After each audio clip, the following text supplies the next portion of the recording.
আড়াই বছর ধরে নির্যাতনের শিকার ভুক্তভোগী নারী বিচারের আশায় দ্বারস্থ হলেন আদালতের।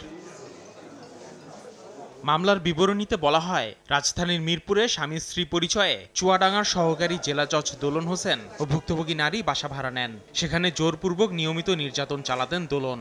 অসম্মতি জানালে ভুক্তভোগীকে মারধর ও ব্যক্তিগত ছবি প্রকাশের হুমকিও দেওয়া হতো বলে জানান ভুক্তভোগী। যদি বাধা দিতাম তাহলে সে আমাকে মারতো, এমনভাবে মারতো যে আমি অসুস্থ থাকতাম।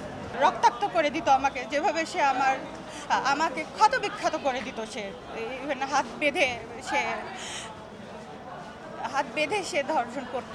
ঘটনার পরিপ্রেক্ষিতে চলতি মাসে ঢাকার সিএমএম আদালতে নারী ও শিশু নির্যাতন আইনে মামলা করেন ভুক্তভোগী নারী। পরে রোববার আদালতে আত্মসমর্পণ করলে জামিন পান সহকারী জেলা জজ দোলন। কিন্তু সোমবার জামিনের বিরুদ্ধে পিটিশন দাখিল করেন বাদীপক্ষের আইনজীবী। আবেদন নামঞ্জুর করে জামিনের আদেশ বহাল রাখেন আদালত। নির্মমভাবে ধর্ষণ করলো, নির্মমভাবে করলো এবং তার খারাপ ভিডিওগুলো সে রেখে ব্ল্যাকমেল করে।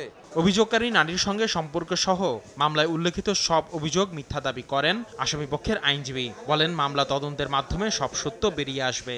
প্রকৃত সত্যটা বিচারক নির্ণয় করবেন। আমরা আমাদের পক্ষে সম্পূর্ণ ভিক্টিমাইজ হয়েছি এবং উদ্দেশ্যমূলকভাবে আমাদেরকে হেয় প্রতিপন্ন করার জন্য এই মামলা জড়িত করা হয়েছে এবং আমরা আগামী পুলিশ রিপোর্ট পর্যন্ত এই মামলা জামিনে আছি। নারী ও শিশু নির্যাতন দমন আইন 2000-এর 1 ধারার ধর্ষণ মামলায় আসামিকে জামিনে রাখায় অসন্তুষ্টি জানিয়ে বাদীপক্ষের আইনজীবীরা বলেন, তারা জামিনের বিরুদ্ধে উচ্চ আদালতে আবেদন করবেন।